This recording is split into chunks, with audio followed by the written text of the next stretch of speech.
Today we're going to be talking about Asphalt 9 Legends for the Nintendo Switch.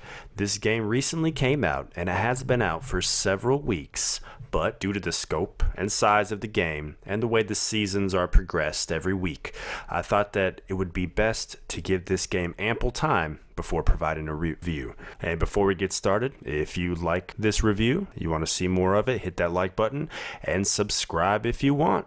Like always, kick back, relax, tune into the tube and get ready for another Switch Bit review.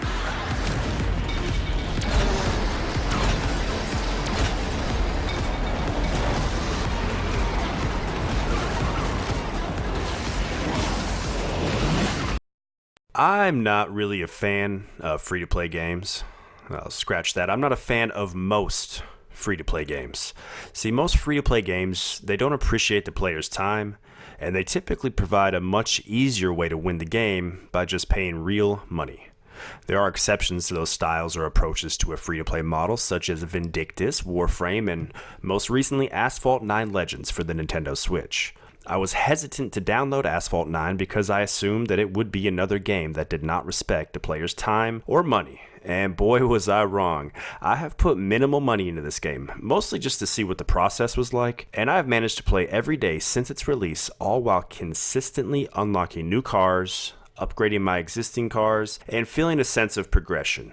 An overwhelming sense of progression. The thing that makes Asphalt 9 stand out is all the different avenues in which you can progress, whether through the single-player campaign, which is extensive and varied, to the online multiplayer, which rotates every week with different options, different cars, and with rewards at the end of every week or season, depending on how well you performed. On top of that, you have daily rewards for doing a certain amount of activities which gain you currency in the game, as well as daily challenges and weekly challenges to complete for rewards. If all that wasn't enough, there also exists a very nice club system in place, which allows up to 20 players to join a club. And, just like the online multiplayer, there are weekly seasons which unlock rewards at certain point milestones.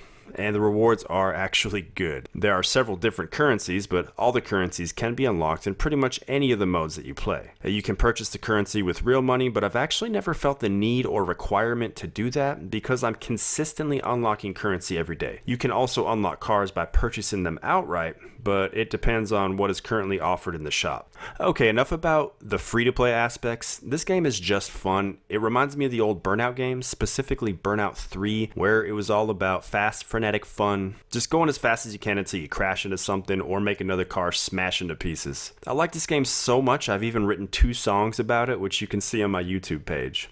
This is the arcade racer that I've been wanting to play, that everybody's been wanting to play. The online mode has up to 8 players, and in my opinion, that's where the game really shines. Everything is based on points, and you can increase your rank depending on how well you perform against other players, and you can also level up into different leagues, starting with the Bronze League, and then all the way up into the Legend League, which I have yet to attain.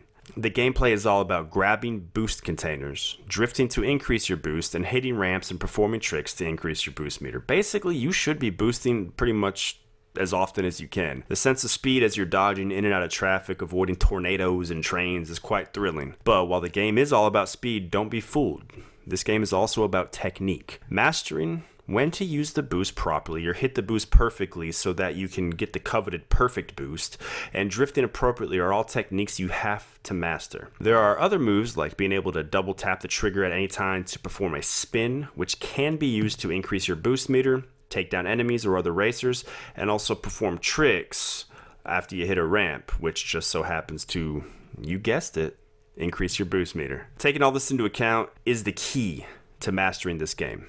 It is fun, it is varied, and there's always something to chase after. Carrots on multiple sticks dangling in all directions waiting for you to try and grab them. Some may be a sucker and spend real money on the game, but you never need to. I have gotten so much enjoyment out of this game, and I did not ever need to spend a cent. If I spent money on this game, it was just to try out kind of how easy or difficult it was, which it's very easy. Or I may spend more money just to support the developers for making such a great game. But this game, like all other games, is not perfect. While I enjoy the game and I find it very fun, the graphics aren't top-notch. They are serviceable, and they provide a good sense of speed, but you'll find better graphics elsewhere. Also, I would say probably about 75% of the time when I close this game out, it causes my Switch to freeze. It's not a deal breaker. I just restart my Switch and everything's fine, but it's a nuisance nonetheless. And Gameloft even gave away a free set of booster packs kind of as an apology. So I think their heart's in the right place and they're going to be working on that. Like I said, not a deal breaker, but it's definitely annoying. And the menu system, all the different options, especially at first, can be quite overwhelming.